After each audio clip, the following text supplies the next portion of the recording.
Bom dia, boa tarde, boa noite, gente querida. Como vão vocês? Tudo bem? Chegamos a mais um café espiritual, nosso devocional diário, nosso encontro de todas as manhãs.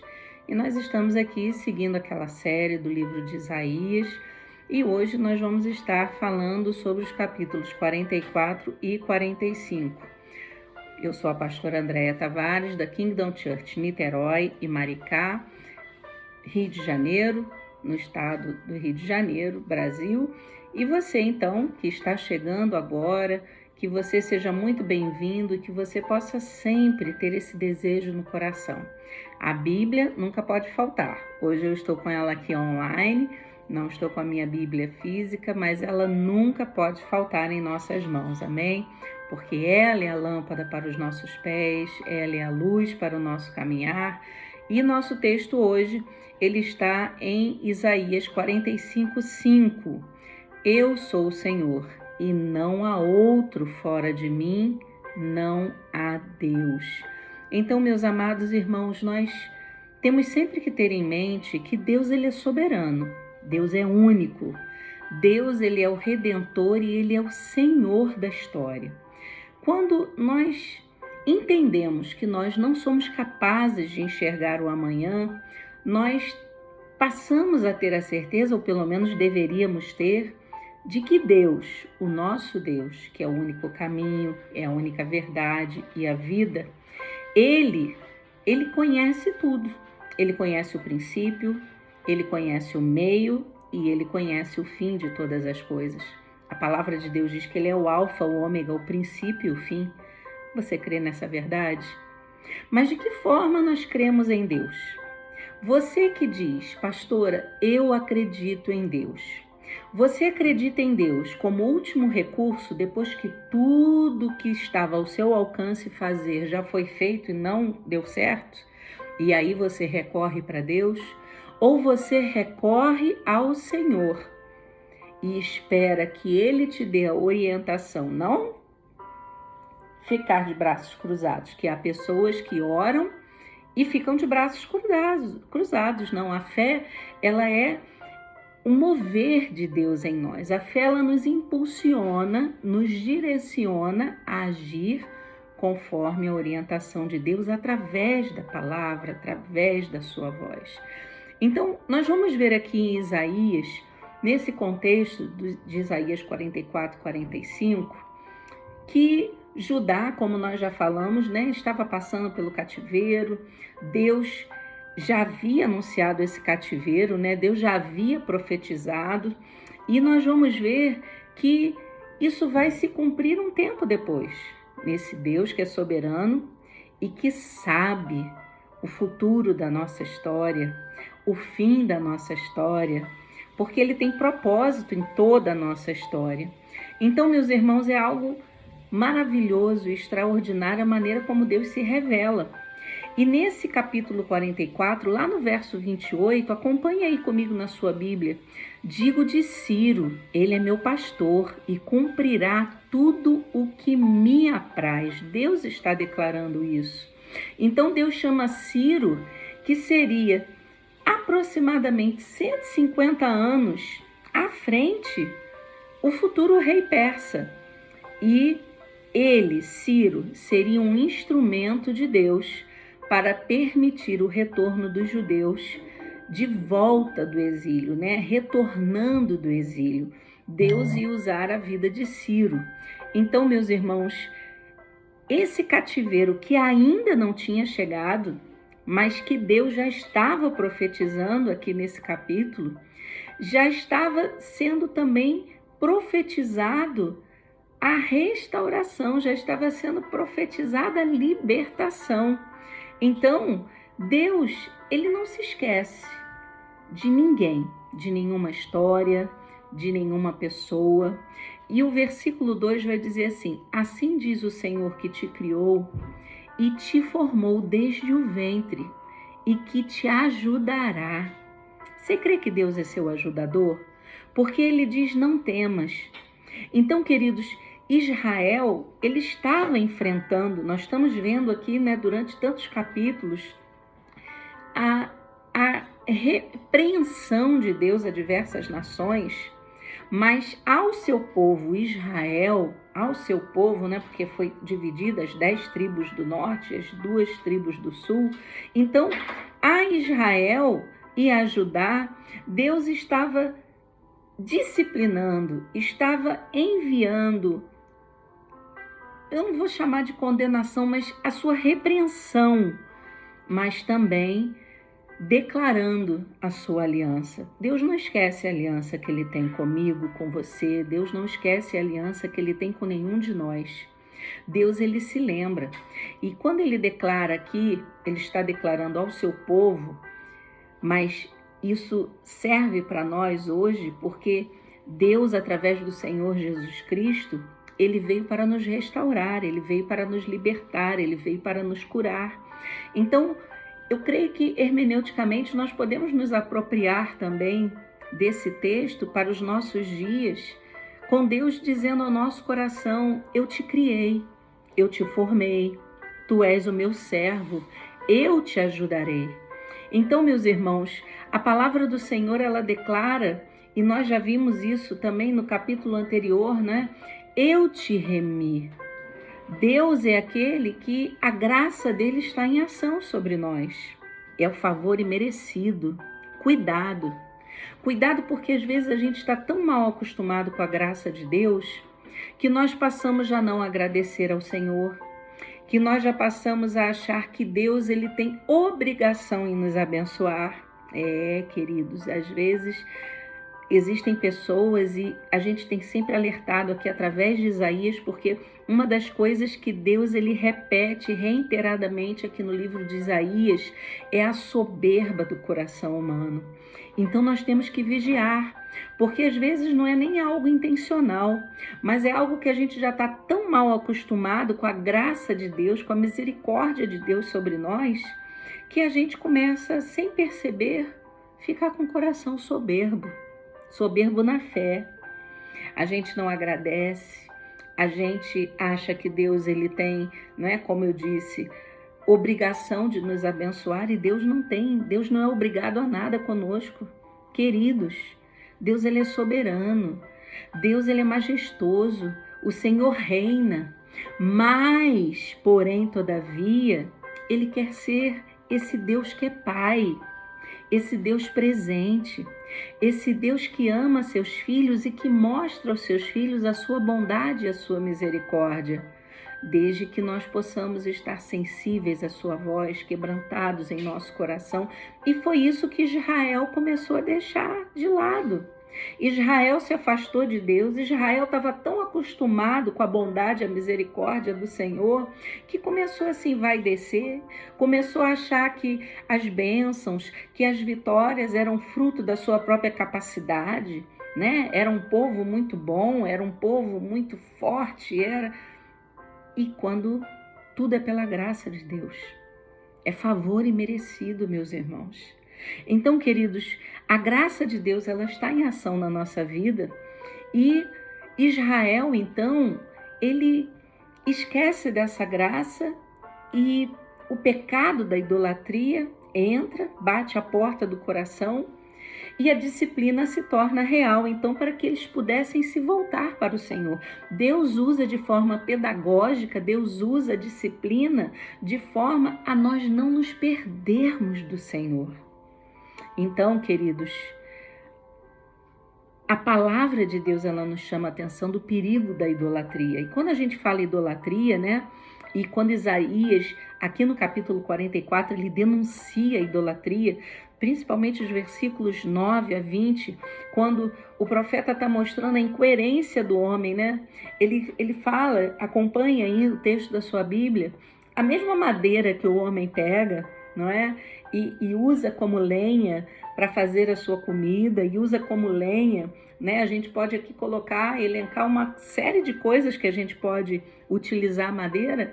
Essa mesma madeira que ele dá forma, ele vai dobrar os joelhos e vai pedir para aquela madeira para fazer alguma coisa por ele. Ou seja, é algo muito incoerente, não é?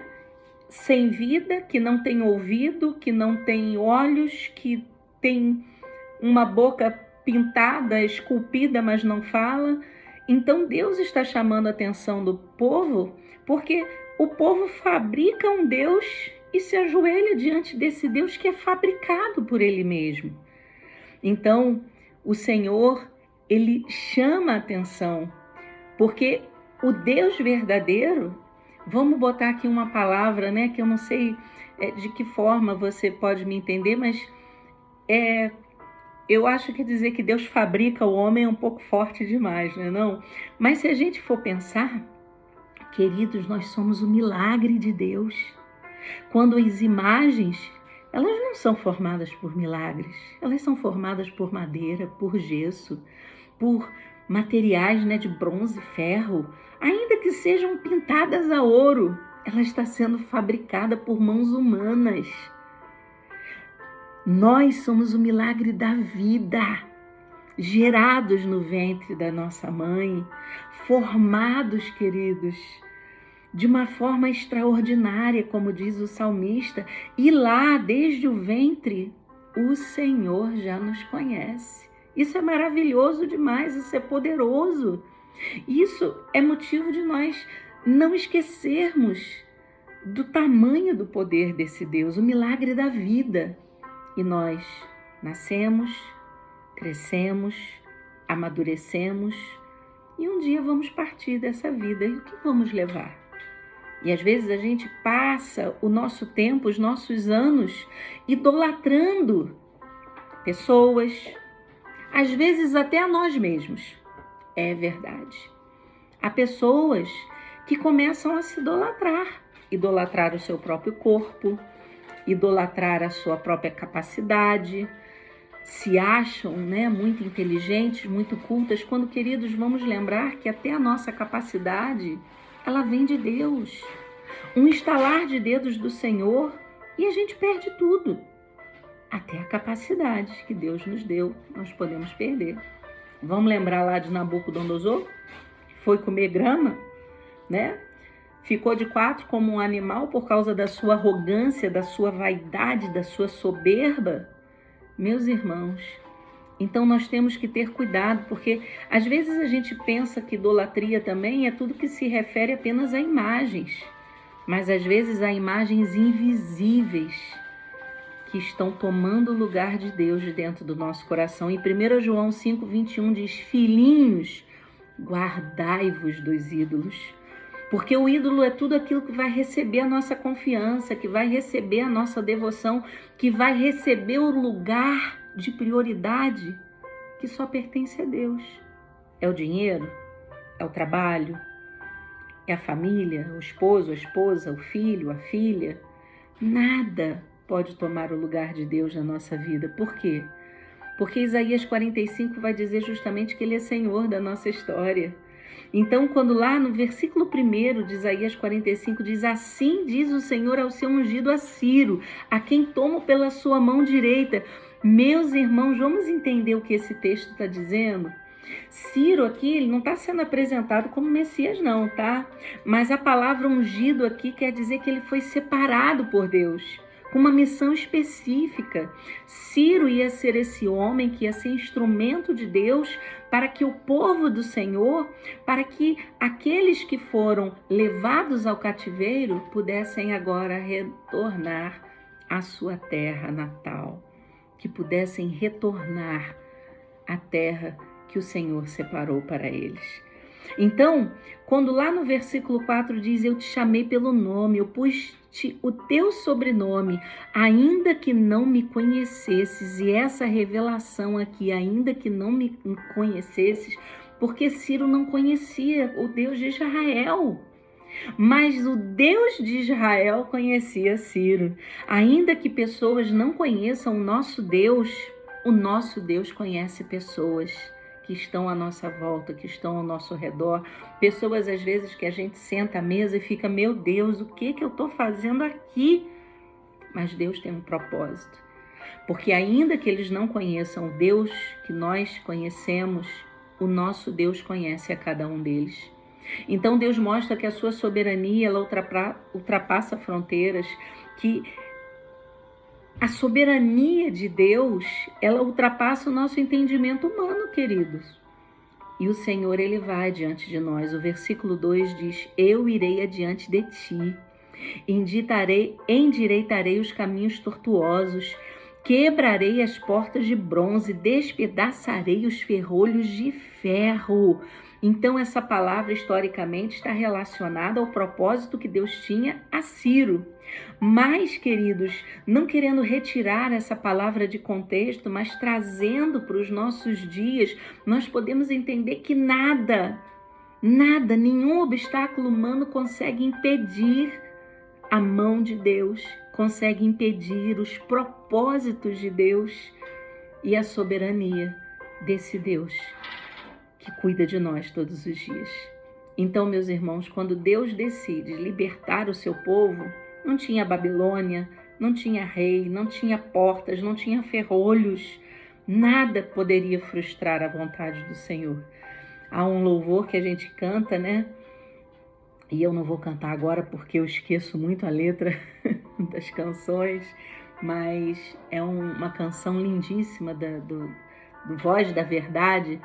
Não há ferrolhos nem portas. E aí eu não lembro direito a letra, então vai ficar feio eu cantar, né? Então, mas querendo dizer que esse Deus soberano, criador dos céus e da terra, formador de tudo que há nesse mundo, que conhece a intenção do nosso coração, e ele sabe, ele conhece você, ele conhece os seus, ele sabe o que está ao seu redor, e aquilo que ele preparou para você, ninguém vai impedir. Ninguém vai frustrar os planos do Senhor. Então, meus queridos, o que a gente quer hoje, né, através da palavra, ser ministrado pelo Espírito Santo de Deus? A palavra do Senhor diz lá no versículo 5: eu sou o Senhor e não há outro, fora de mim não há Deus. E eu creio que isso, queridos, é o que está na chave desses versículos hoje. Deus está declarando: não tem outro além de mim. Não tem. Não existe força que possa combater a minha, o meu governo na história da humanidade, de quem quer que seja.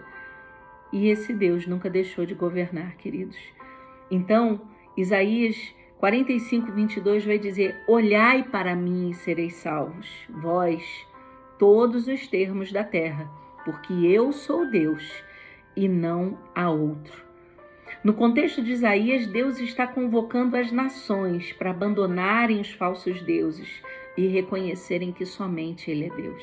E hoje, nesse domingo, o Senhor, Ele está nos convidando para deixar de lado tudo aquilo que tem ocupado o lugar dele no nosso coração.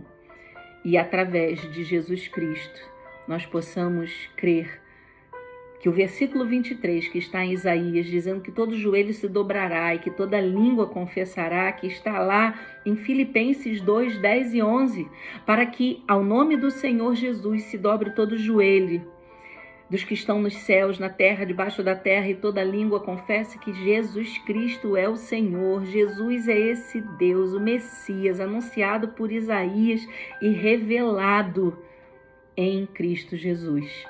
Então, meu irmão, minha irmã, eu não sei qual capítulo da sua história que você está vivendo. Eu não sei se você está conseguindo compreender as coisas, né, que às vezes estão à nossa volta. Israel estava enfrentando e ainda enfrentaria Babilônia, mas Deus já havia preparado a redenção através de Ciro, o seu instrumento. E isso nos ensina, meus irmãos, que a gente não conhece o dia de amanhã, mas nós já temos a redenção a nós através de Jesus Cristo, nosso Senhor, que cuida da nossa casa, dos nossos filhos, da nossa família. Então, queridos, se nós não conhecemos a resposta, nós conhecemos o Deus da resposta. Nós conhecemos, na verdade, nós conhecemos a resposta, que é Jesus. Não há aquele louvor do Tales que diz: a resposta é que eu creio em milagres. Por quê? Porque eu conheço o Deus dos milagres, que é Jesus. Então, meus irmãos, não transforme pessoas, recursos e possibilidades em ídolos no seu coração. Que a nossa esperança esteja somente no Senhor, porque Ele é soberano, Ele é redentor, Ele governa. Então, que que você possa dizer e declarar hoje: a minha confiança, Senhor, está em Ti. Quando eu não conheço a resposta, eu posso descansar em Deus, porque esse Deus é o Deus que conhece a nossa história. Pai, nós queremos agradecer porque nós reconhecemos que Tu és o Rei, que Tu és o Senhor da nossa vida e da nossa história. Nós queremos agradecer porque nós entendemos que assim como o Senhor usou Ciro e profetizou 150 anos antes de Ciro verdadeiramente, Senhor, se colocar nesse mundo, o Senhor conhece a história que cada um de nós vive, o Senhor conhece os propósitos e nenhum deles, a sua palavra diz que serão frustrados na nossa vida, na vida dos nossos filhos, na vida dos nossos queridos, Pai. Nós queremos, Senhor, profetizar nesse nome poderoso de Jesus Cristo, que toda a nossa família será alcançada, será transformada, Senhor, que todas as circunstâncias da nossa vida, ainda que nós não entendamos hoje, Senhor, nós temos o Deus que é a resposta de todas as coisas, nós temos o Deus que é o soberano de todas as coisas, nós temos o Deus que nos diz: não temas, eu te remi, eu estou cuidando, eu estou te ajudando. Então, Senhor, que tudo aquilo que vem tomar o teu lugar em nosso coração, Pai, que nós não tenhamos dinheiro, que nós não tenhamos, Senhor, possibilidades alguma de colocar nada no teu lugar, Senhor, em nossos corações. O dinheiro não pode ser Senhor da nossa vida. O dinheiro é um instrumento de Deus na nossa vida para abençoar a nossa vida e abençoar outros, Pai. Sim, Deus, porque muitas vezes o Senhor nos dá para que nós possamos também abençoar outros, ó Deus. Então, Senhor, que nem dinheiro, nem pessoas, nem influências, nada venha substituir a Tua presença e a Tua soberania em nós. Casamentos, pessoas, nós mesmos, Senhor, o nosso corpo, a nossa capacidade, nada disso é maior do que o Senhor, porque o Senhor é o autor da vida, o Senhor é o autor de todas as coisas. Pai, nós queremos agradecer pela Tua palavra, agradecer pela Tua presença, agradecer porque o Senhor é esse que dá uma ordem, basta uma palavra Tua, Senhor, e os montes se transportam, Senhor. Basta uma palavra Tua, Senhor. E, Senhor, as portas são despedaçadas, os laços são desfeitos, Senhor, pelo poder e pela autoridade do nome de Jesus Cristo. Então, abençoa, Pai. Abençoa a nossa casa, abençoa as nossas vidas, abençoa os nossos filhos, abençoa os casamentos, abençoa a saúde, Pai. Abençoa, Senhor, cada coração, Senhor. Que haja vida, que haja restauração, mas haja confiança de que o Senhor é tudo que diz que é. O Senhor é o Alfa e o Ômega, o Senhor é o princípio e o fim. Assim oramos agradecidos em nome de Jesus Cristo. Amém, amém e amém. Amém, meus amados, queridos. Amanhã, domingo, dia de estarmos juntos, congregando, porque todo dia é dia do Senhor, né? Domingo é dia do Senhor, a segunda é dia do Senhor, a terça, a quarta, a quinta, a sexta, o sábado, todos os dias são dias do Senhor. Mas o domingo é especial. O domingo é aquele dia que Deus nos chama para congregar, para unir a nossa fé, para as brasinhas estarem juntos no braseiro e pegar fogo. Amém? Então amanhã, Escola Bíblica Dominical na Kingdom de Niterói, na Kingdom de Maricá e nossa celebração de 2 anos da Kingdom Church. Você é o nosso convidado, estaremos online, transmitindo em tempo real através do canal do YouTube da Kingdom Church e também, né, em Niterói pelo Facebook apenas de manhã. Então, aliás, amanhã acho que não tem transmissão, se não me falha a memória, não vai ter transmissão amanhã de manhã. Se não me falha a memória. Então, só teremos transmissão na Kingdom de Maricá e Pastor Ney Belas, da Fé para Todos de Iguaba Grande, estará conosco e vai ser bênção, eu tenho certeza. Então, um beijo no seu coração, que o Senhor abençoe e te guarde, que o Senhor resplandeça o seu rosto sobre ti e traga essa paz, a paz que excede todo entendimento. Amém? Até o nosso próximo encontro, segunda-feira, às 7 horas. Estamos juntos. Shalom. Adonai.